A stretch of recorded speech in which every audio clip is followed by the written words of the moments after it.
Hi and welcome back to the channel.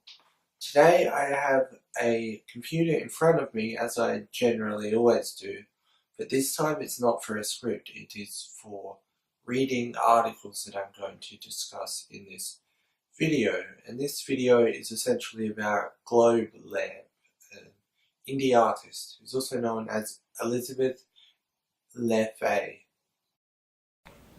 Hi friends. I know most of you know this, but I'm asking you, if you support Globelamp, please do not support Foxygen.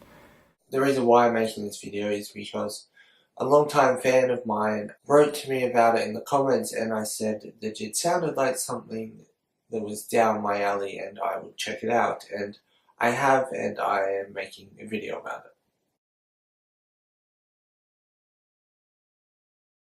This video is likely going to be a longer kind of video, and due to that there is in fact a "oh no they didn't" live journal entry about this, which sums up essentially the events that I'm going to end up going into further detail over, mostly at least. She talked about how she was abused by former boyfriend and Foxygen frontman Sam France. She was then silenced and framed by, it says by his abuser, but I'm guessing by her abuser, and so by Sam, and his family. She was part of Foxygen for a while, and the relationship caused major and much publicized drama and power struggles within the band. She says the relationship was toxic on both sides from the start and ended when he eventually punched her in the face. At the time, she posted a photo of her swollen cut lip as proof, which she also produced in court. The case went to court and she lost, as she didn't have a lawyer and had to represent herself. She claimed she was falsely accused by France's mother of trying to break into their house, and a restraining order against her was eventually obtained on those grounds. She is frequently bullied by stalkerish trolls and treated as a quote-unquote hysterical woman because she quote-unquote refuses to move on, when all she wants is her story to finally be heard and the truth be known. And here is a photo of the two together.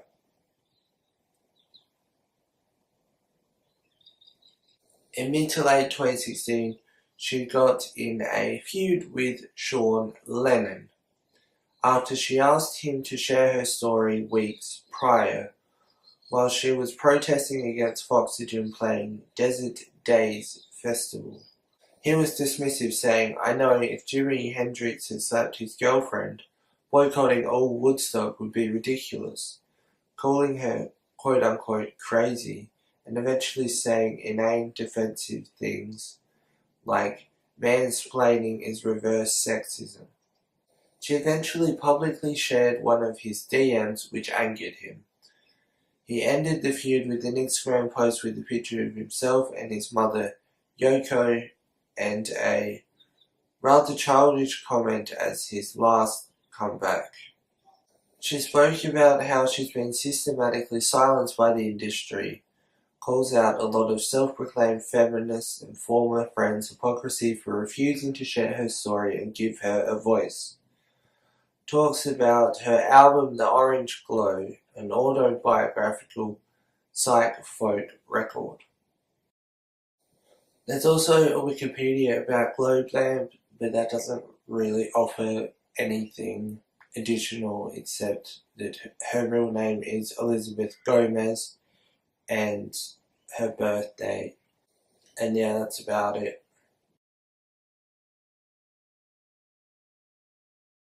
The rest of these articles and posts are going to be read in chronological order from oldest to newest.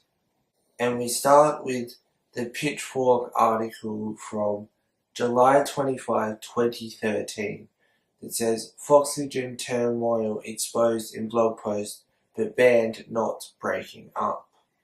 The article says, Foxygen's rise over the past year has been accompanied by some speed bumps along the way.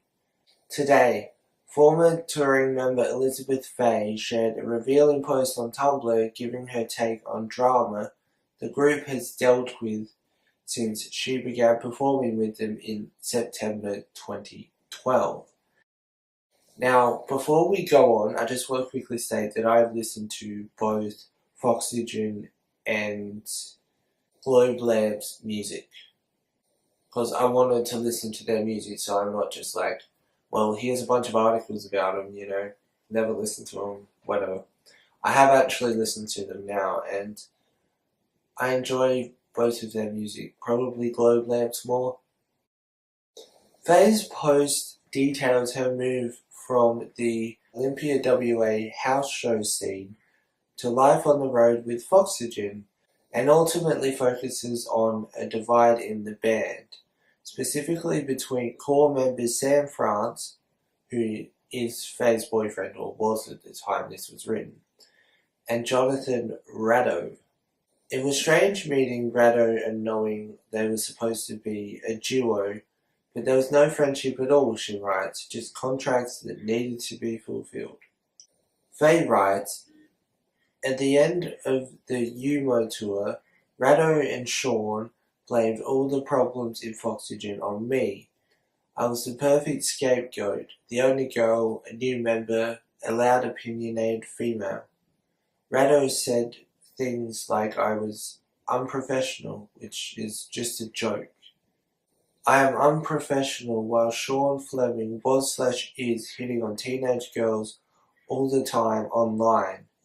Joe just got jailed on the last tour for being drunk, and Rado couldn't even tell me any of his problems himself. According to Faye, Rado made France remove his 2012 solo album Star Power from the internet, but then surprised the rest of the band by announcing his own solo LP. Faye ultimately says she and France are starting a new band. Rado was threatened by Sam and I, saying it was the Sam and Lizzie show. Well, we're going to start our own band. It sickens to me to see how Sam has been walked all over. He isn't the type of person to plot out things or think about business. He is just a real musician who is an amazing songwriter. I don't think he was ready for all the craziness that being a popular band gives you.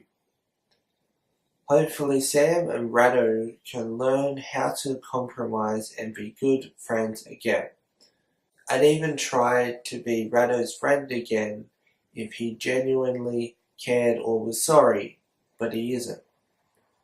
Despite everything, I love Sam a lot. He is an amazing songwriter who will continue to make inspiring music. I really like Foxygen, the music, just have some problems with the members. I really do wonder if anyone other than Sam and Justin believe in things like peace and magic. Despite this, the band's publicist confirms that Foxygen is not breaking up. They play New York City tonight and have shows scheduled through the fall. Faye is not currently on tour with them. The band just tweeted, always definitely believe the internet. Update: Foxygen's recording activity was misstated by their rep. Although they're not working on a new record yet, Rado is currently working on his next solo album, the follow-up to his forthcoming Woodsist LP. The Tumblr post I spoke of will be linked in the description. It's really long. I did originally plan to read it all out. It's only available via the Wayback Machine as the original post is no longer available. So next up we have an article on Impose. It is called Abuse in Silence, Globelamp's court-ordered excommunication from Foxygen.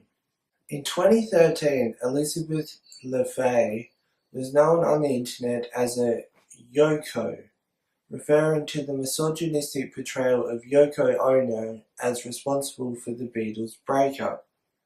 Such gendered scapegoating rarely goes unpunished. In 2016, but only 2 years ago, it left LaFay feeling abandoned and voiceless. It followed a controversial Tumblr post from 2013, the one I just mentioned, in which LaFay lamented her time in the band Foxygen, her relationship with founding member Sam France, and her exit. At no point did she announce a breakup of Foxygen. For the next month, her story was read, reported, distorted, and then ignored in favor of the Foxygen boys' minimizing explanations. In 2013, Elizabeth LaFay was not Globelamp, a solo musician who happened to be invited into Foxygen. She was cast as Yoko Ono with a blog, offering kindling to nasty rumors that furthered a caustic, grossly antiquated rock star narrative for her male counterparts. So she took it upon herself. In October, she released The Orange Glow on Psychedelic Thrift Store Records out of Olympia, where she currently lives. LaFay found a way to get her voice back. Everyone was always trying to make me be quiet, she recalls. Like my family would say, don't talk about it and just let it go. I can't just let go of something that felt like an injustice. I have to write it all out. Her voice is passionate on the other end of the line. It's Tuesday, her day off. No job or class at Evergreen University to report to. While we've emailed many times, there's more to explore. The injustices exceed a mere rift between former bandmates. They include court appearances, physical abuse, post-traumatic stress, and attempted gag orders to prevent her from ever discussing Foxygen. I feel like if you're a girl, you're getting told more to relax, she says. I was scared to talk about anything after going to court. After having my Twitter, Tumblr, and song lyrics used against me in a court of law, I felt like my words could easily be twisted and used against me again. I felt vulnerable. I didn't have a lawyer, so I had no one to ask for legal advice.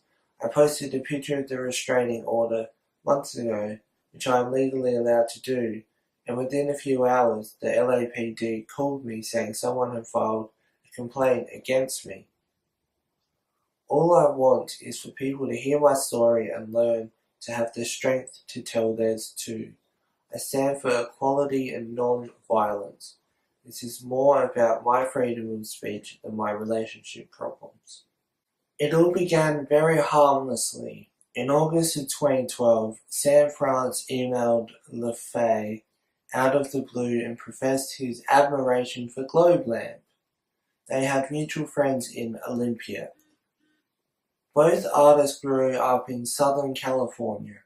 France expressed interest in collaborating with LaFay while she was on break from school, and possibly having her join Foxygen, details she shared on Tumblr.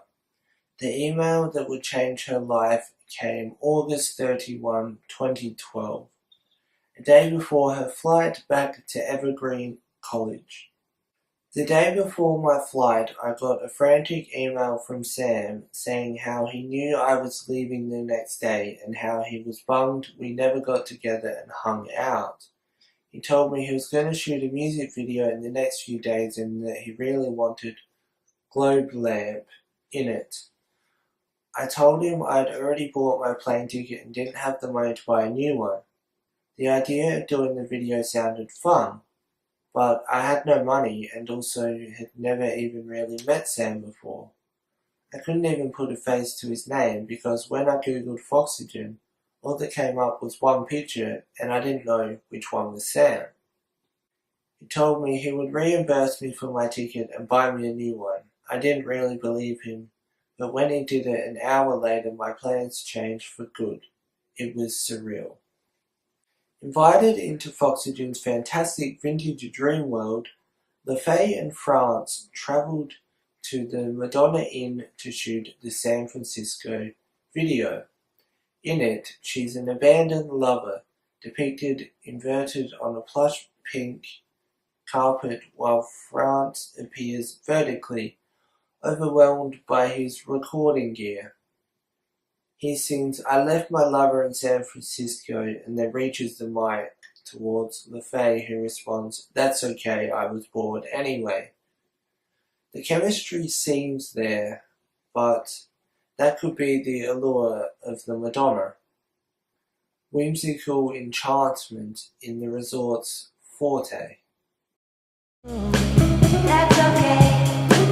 I was born in LA. I left my love in San Francisco. That's okay. I was born anyway. Shortly thereafter, France confided in her that the band needed a member to replace Jonathan Rado's girlfriend, who had college commitments. Before long, LaFay put her life in Olympia on hold to become a touring member of Foxygen. Touring the West Coast in support of Jaguar label mates Moonface, Foxygen made and lost fans at maximum velocity. LaFay flew around the country for CMJ appearances in New York and rehearsals in Connecticut. They were halcyon months, building towards the release of "We Are the 21st Century Ambassadors of Peace and Magic", which appeared on January 22, 2013. Amid the bustle of the release and shortly before a scheduled European tour, her best friend in Olympia suddenly died. As the loss tormented her during travels, factions began to form in the band, aligning her and France against Rado and Sean Fleming. By Southwest, Foxygen were viral and unhinged. The weekend in Austin garnered them an unruly reputation, and soon the European tour was cancelled to preserve creative health of the band, according to statements at the time. It's interesting that they went viral, and I never heard of them until this whole thing. Higher review marks and a sordid relationship with professionalism meant Foxygen was a hit. The creative health line referred to LaFay's ousting. LaFay and France were accused of making Foxygen the Sam and Lizzie show by other members. Next, as LaFay recalls, Rado said he'd permit her continued involvement, provided she not be paid. "I was paid on other tours, but now Rado wanted me to just come as Sam's girlfriend and not get paid," says LaFay. "I felt disrespected by that and didn't want to tour with them any longer, but continued dating Sam." This led to the Tumblr post in 2013, which was extensively reported and misread as a breakup manifesto. All massaging of the situation was handled by core members France and Rado, who dismissed LaFay's claims with calculated brevity. It worked. The world moved on. Except LaFay could not move on. She was still trying with France, still working with him on her Globelamp record Stardust. LaFay describes the events in an email centered on what became a tipping point for her relationship with France. "A few months before we had broken up and were fighting over control of my Stardust record.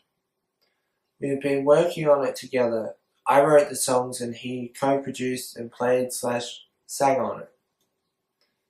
After our breakup, he threw a tantrum and refused to give me the tapes that were rightfully mine."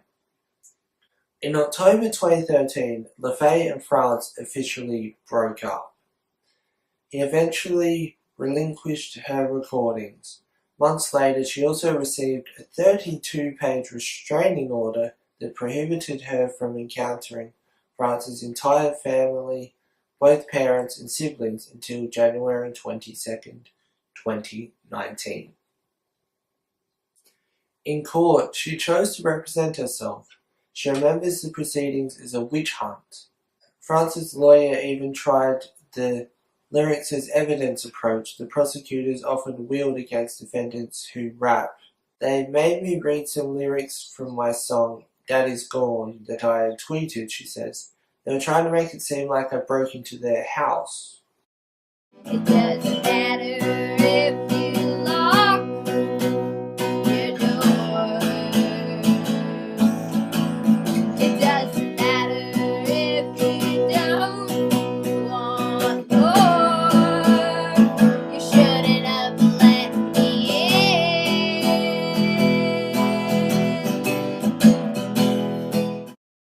Daddy's Gone is off Globelamp's Stardust, released in June of 2014.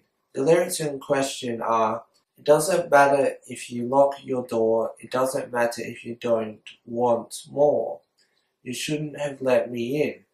But LaFay claims she wrote that song well before joining Foxygen, and even more ironically, France recorded, played drums and sung backup on it. Still, by January 2014, France's family, the band and its representatives had their way. LaFay was out of the picture, deleted from band history and silenced by fear of court orders. The world moved on to promotional narratives for and star power. These events were off the record in leading up to the October 2014 release. In interviews, Foxygen dismissed all inquiries regarding internal troubles. Rado fielded the questions with quick, calculated denial. To pace and wandering sound, he made veiled references to LaFay's claims. To Esquire, he played an artist's trump card, media shaming. People were using our story for themselves, he reckoned, and it was mainly the media. Meanwhile, France lacked poise in a LA Weekly interview, blaming the situation on a broken leg, not band drama. Later in the piece, he said that "And Star Power" is about a person going insane or an entire band in general. He paused, then backpedaled, or just, a general protagonist character. The reporter noted France's pause as if to say, this guy is making a point to offer jack shit. That August, before the release of "And Star Power," the final Foxygen record, LaFay tweeted a picture of her bruised lip, alleging France struck her. The picture dates back to their relationship before the restraining order. The image never goes viral. Foxygen are merely criticized for releasing an obtuse record, conflicted in its flimsy conceit. The tweet pic has since been taken down, but evidence remains through a retweet and Tumblr post this year. If you care about justice at all, are a feminist, or are against domestic violence, please do not support the band Foxygen, she wrote on Tumblr. The lead singer hit me in the face, slut-shamed me, held me down by the neck and threatened to kill me, and got a restraining order on me claiming I abused him. LaFay says France's family members, around whom she'd felt unwelcome before, knew about the abuse. "I told his dad that Sam hit me in the face," recalls LaFay, "and he told Sam, make sure she doesn't tell anyone." She says she knew that if she just handled one thing differently, the case would have swung in her favor. "Not calling the cops after getting hit in the face is one of the biggest regrets of my life," she says. "I could have used that police report to prove that Sam was physically violent towards me, but alas, I never filed a police report." She had to write it all out. When I was approached to premiere Globelamp's San Francisco single, I knew nothing of LaFay, her history, or her project. The piano ballad thrives in a balance between psych folk and chamber pop. But even in all its enchanting baroque production, the lyrics, "Is she going to expose? The girl's gotta go, his mama said so," struck as having relevance beyond the recording. So I requested a brief statement. It was then LaFay replied, "This song is from the female perspective of the girl in the San Francisco video, the girl you probably didn't know about, the backup singer, the one who was made to feel silenced because of her ability to expose what is hidden within the orange glow." The idea of the orange glow is many things to LaFay. A warm flame drawing people in, an aura, a light leading you out of the forest. France was the first to bring the idea to her. The Orange Glow record is the last 2 years of her life. As she says, "Looking back, it is like I barely escaped this deceptive orange glow that was drawing me into a place that seems very warm but actually wasn't." LaFay arranged the record to reflect her experience. Invitational pop gives way to darker deceptive mysticism in "Don't Go Walking Alone in the Woods at Night" and "The Orange Glow," but offers hope on the other side. It was a record she knew she had little choice in writing. While France's mother is the voice of derision, her own mother's voice on "Don't Go Walking" is forewarning. LaFay says her mother didn't understand at first why she could not move on from her past with France, why she couldn't let it go. "It's like we stopped telling me don't be negative or to not talk about things," LaFay continues. "I make art and music to deal with this stuff. People are telling me not to feel things, and it's really annoying because that's where I want my music to come from." The songwriting on "The Orange Glow" is highly personal and autobiographical, but not in the smothering way.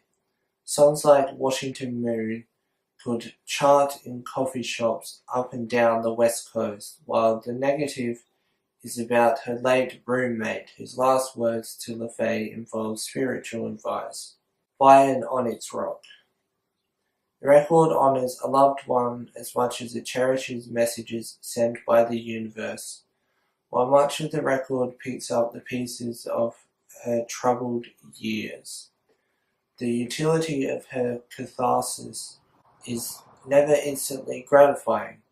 LaFay says she often needs her friends to analyze songs for her, to grapple with their message. LaFay says that when France heard controversial/confrontational, he asked, "Is this song about me?" At the time she thought the inquiry silly. They were still together, but in good standing. On it she sings, "Men cannot be trusted, and I know women too, but I believed you." She says friends who listen to it noted the songwriting does not lay full blame on either gender, but rather questions our nature to be trustworthy. That matters of the heart are heavier than reductionist binaries. In retrospect, it's weird because the lyrics could be about him now, she says, but he's not who I wrote it about. The more we talk, the more complicated it gets. Calls to France's lawyer weren't returned. Foxygen's representatives at Fort Willis Management wrote in an email. The restraining order against Elizabeth Gomez was requested and granted for good reason. By running this story, you are giving voice to Sam's abuser. Please deeply consider the ramifications here before deciding to move forward. LaFay bristles at the abuser claim. "I'm not going to be treated like shit by a bunch of guys," she replies. In her recollection of the relationship's dissolution, LaFay says conduct was mutual. "Me and Sam did not have the best relationship. I have been a victim, like he hit me in the mouth," she says, "but for the most part it was equal. We'd both get into fights, but Sam would take it to the next level. Anytime I do stuff, it will be out of self-defense." Some of her stories of their troubles include instances in which she provoked him by challenging his lack of backbone. LaFay would claim France's parents run his life or that Rado was manipulating him. The main difference in why we fought is because I didn't think he stood up for anything and that he was weak, she says.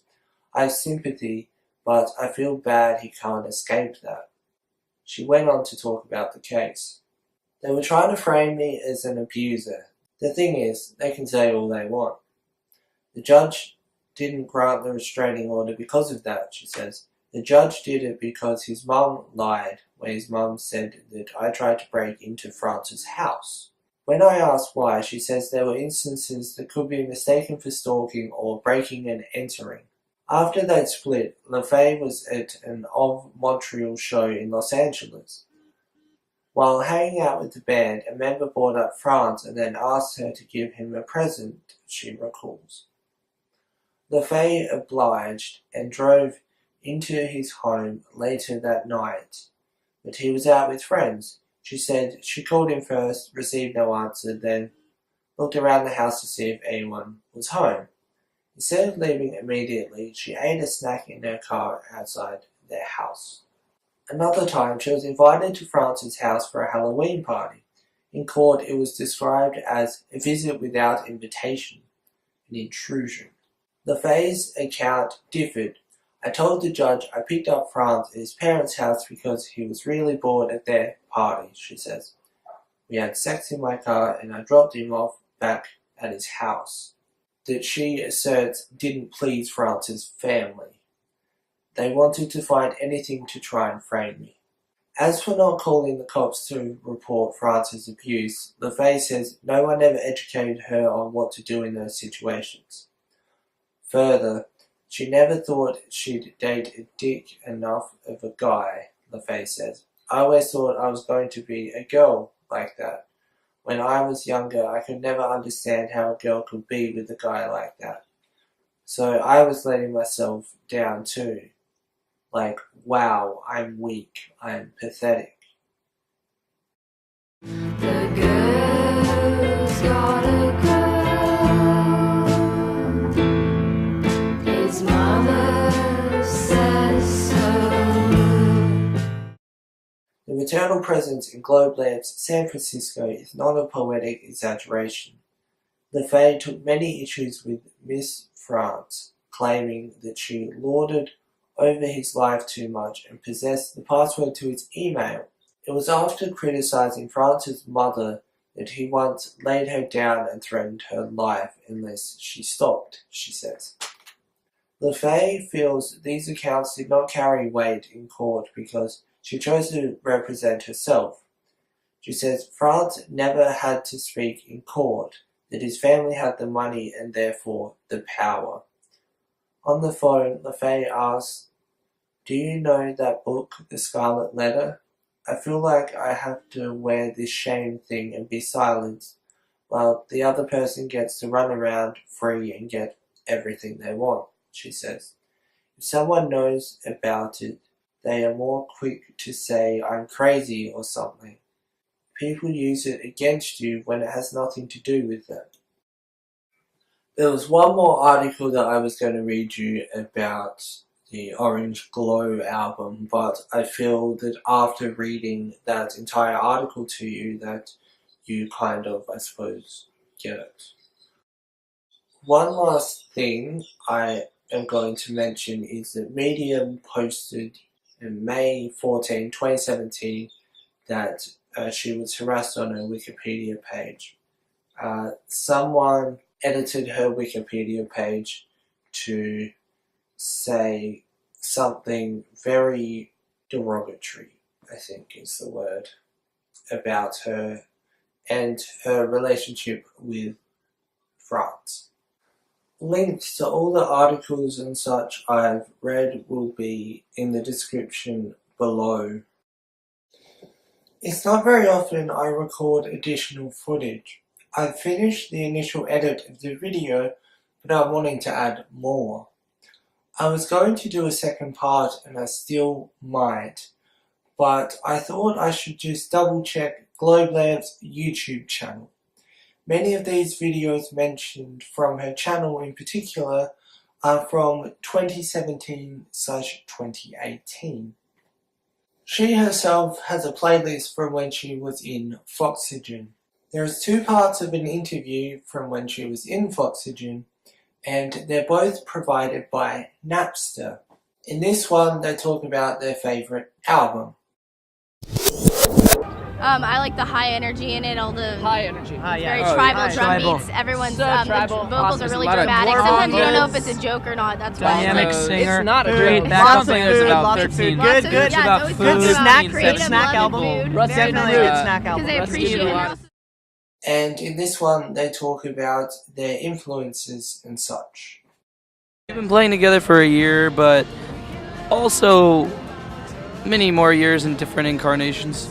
I met Sam in middle school, and we started recording a lot of music together. We've been playing at this live thing for a year.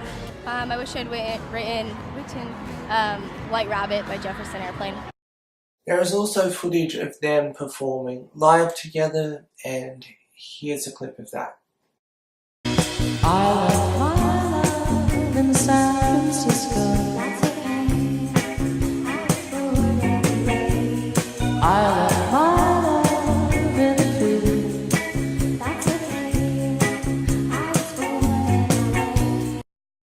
There were also a few clips recorded on the road during the tour, and here's a bit of one of them. Now, children, do, re, mi, fa, so, and so on are only the tools we use to build a song. Once you have these notes in your heads, you can sing a million different tunes by mixing them up, like this.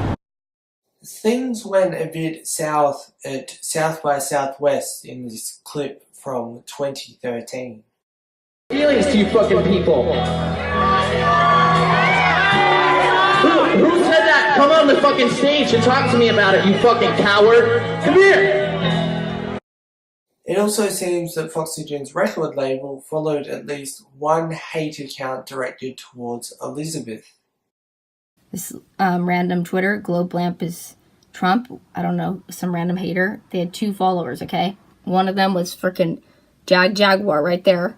And the other one was like another troll account that stalks me. The fact that they were even following this account shows to me that they probably were a part of the online harassment. I mean, why would a professional label be following a Globelamp Trump account, spam account? She also made a video about how Foxygen's record label have essentially blacklisted her from being reviewed on Pitchfork after speaking out about France, purely because of their influence and size, and they didn't want her to have a voice, or obviously get reviewed by Pitchfork. You know what's kind of weird is that I've had 3 albums out and Pitchfork has never acknowledged me except to once use me in a story about drama for Foxygen, and only mentioned me once about my drama. Oh, and then they posted they were looking forward to the album The Orange Globe, but never reviewed it. And I know it has something to do with Jaguar, the label that Foxygen's on, because they're a really big, influential indie label, and they also are the co-owners of Secretly Canadian and Dead Oceans. It's just a little bit too weird. When I was on Wichita, I was the only artist, the only one, I checked, who was never reviewed by Pitchfork or any other big media outlets, okay? And I know that's not coincidence. I know that that's because they're trying to blacklist me for speaking out about Sam France, and they're using their money to protect them. Jaguar has money, and they all like get extensive media coverage, you'll notice if you look up any of the artists on this label. So it's pretty obvious that they've tried to silence me, and I just want to make this video to let you know, because it really sucks as a musician to just feel like you know that there's people at the top who don't want you to succeed, who literally just don't want you to get heard. So fuck you, those people doing that, because I will be heard one day. There is a 46-minute conversation with Globelamp from last year that I haven't actually watched, but it will be linked below. Here's a poem that she wrote from when he hit her.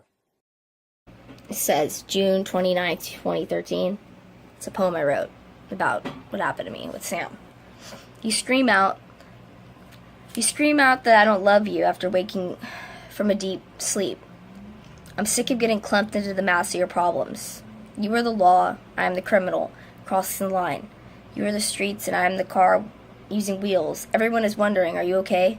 Shake my mind, shake my body.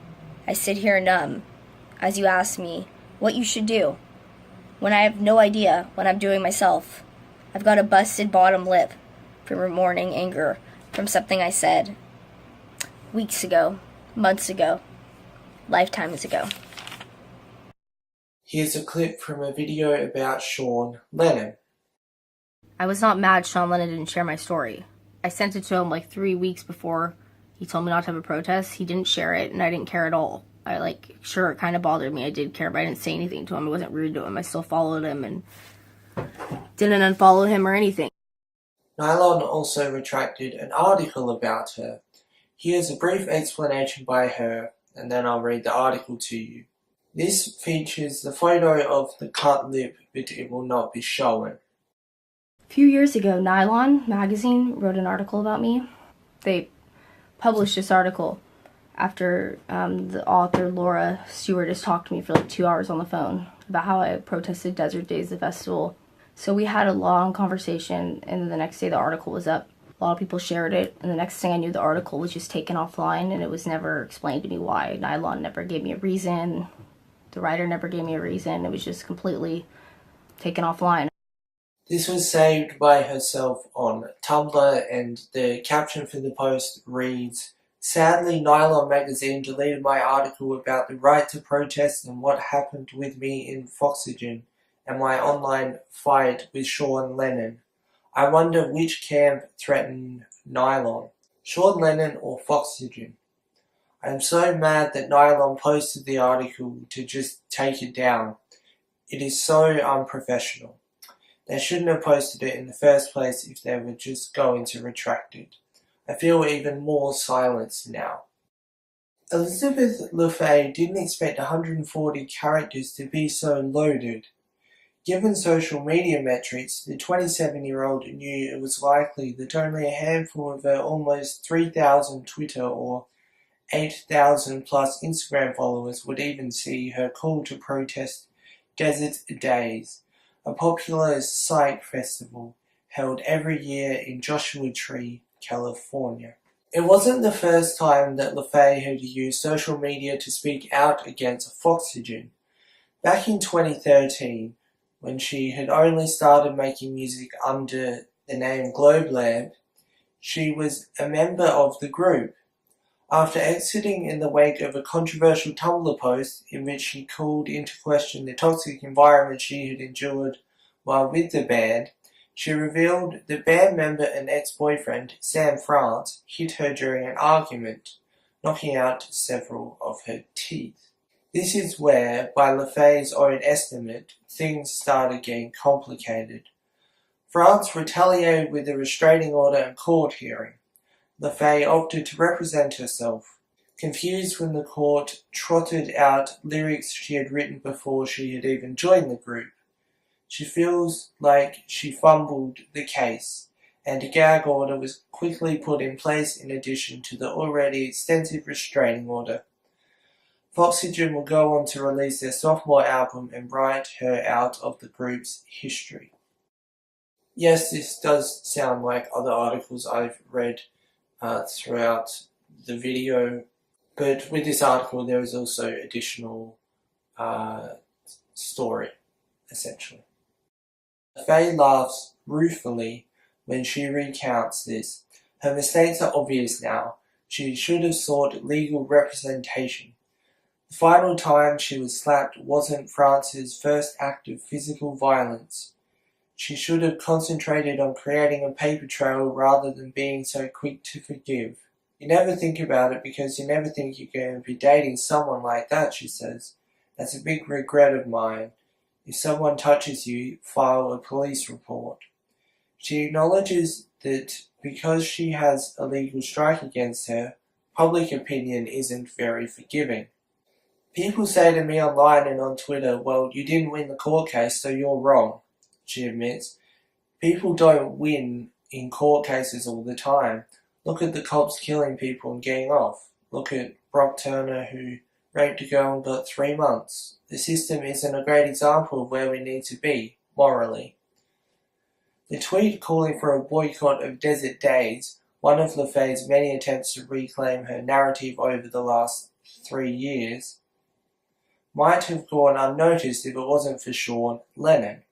As a fellow psych musician, LaFay had already approached Lennon via Twitter direct message about sharing her story back in August. When he politely declined, their conversation lay dormant until he contacted her shortly after with a request. Please stop calling for a boycott against Desert Days. In Lennon's eyes, it wasn't fair that the organisers, friends of his, should be threatened with a loss of revenue because of one arsehole. When LaFay declined, posting the private message to her feed, Lennon retaliated, going on to defend his right to tell her how she should speak about her experience for the next several days. It didn't matter that he was addressing a victim of domestic abuse. His statements got progressively more pointed, with little regard for the fact he was talking to someone who had experienced trauma and been silenced in the recent past. I know that if Jimi Hendrix had slapped his girlfriend, boycotting all of Woodstock would be ridiculous, he said in a now deleted tweet. It's not like I'm Beyonce and can say, okay everyone, let's not do this, and people listen, says LaFay of the response, which kicked off a multi-day string of abuse from Lennon's fans. Having only just released her debut album, The Orange Globe, she has no delusions about her place in the musical pecking order. It's weird that anyone feels so threatened by a small group of people. It's not like we're a huge majority. I'm an indie artist, a DIY solo musician. What LaFay is asking, the removal of a band or the boycott of an entire event, isn't wholly unprecedented. Earlier this year, Crystal Castles were dropped from Tumblr feminists celebrating South by Southwest lineup when former frontwoman Alice Glass called out the band on Twitter after Ethan Cath alleged she wasn't a driving force behind the band. The tweet says, manipulative statements about my contribution to the band only reinforced the decision I made to move on to other things. I'm unsure when this article was originally written. The post is from 2 years ago, but the video about Nylon Magazine retracting the article is from December 2018, and the Alice Glass tweet is from April 2015, so I'm not 100% sure. Similarly, Northside Festival dropped the band Good English from its lineup after drummer Leslie Rasmussen petitioned the court on behalf of convicted rapist Brock Turner. It would be easy to paint both instances as people choosing to do the right thing, but doing so would ignore the commerce element of the music industry. In both cases, businesses risked losing money if they supported unpopular opinions by proxy. As LaFay says, it's the job of the people to make organizations aware of the potential fallout. LaFay further points out, that's what a protest is. It makes the facility or corporations think about what they're selling. If Forever 21 started selling fur, protesters would inform people shopping there about what they're buying. Sometimes those stores will stop selling fur and issue statements saying that they're sorry and change their product. If people make a scene, things will change. People are telling me that it's unfair because that store gives people jobs. With that mentality, there would never be a protest because it's always going to be something. I felt like I had no acknowledgement of my story. They just kept going on. It seems like people are more willing to listen this year. The media seems a little more feminist lately. They act like they care. This is a serious topic. I didn't make it up. Who would? My whole story is available everywhere. He meant to hit me. That's not cool. I want to help women to stand up and use their voices more. It's not revenge. I want people to know what happened because I think it can happen to other women too. A girl reached out to me and told me she was crying and she wrote this. Not because she was upset, but because she was so happy this conversation is on blast. She had been abused a bunch of times and never stood up or said anything. Maybe I can help other women. I'm glad the internet got a hold of this conversation. The feminists started coming out. It's really cool that there's that community. We have to make that community. What else do you do when you get denied justice? I was also going to go into a little bit of detail, but I won't, about a channel or interview series called Dirty Laundry. They spoke to Globelamp in, I think, 2016, and then a year or so later they also spoke to Foxygen, which is a bit odd considering Globelamp is so against Foxygen for obvious reasons, and they went and interviewed Foxygen. But they asked her about Foxygen, but they didn't ask Foxygen about her. I don't know, I just thought that was a bit odd. Anyway, here is the outro from yesterday's recording. The original outro, you know. Yeah, Foxygen is still around and so is Globelamp, but I feel like it will be always an issue for Globelamp, but not so much for Foxygen. But yeah, I guess let me know your thoughts below. I am very tempted at this moment in time to make a follow-up video. Of course, there is no side offered in this video by Foxygen because they have, as I have stated in this video, practically not spoken about it, or that I could find at least. I shall leave you with the outro being a bit of a live recording of a Globelamp song. But yeah, thanks for watching.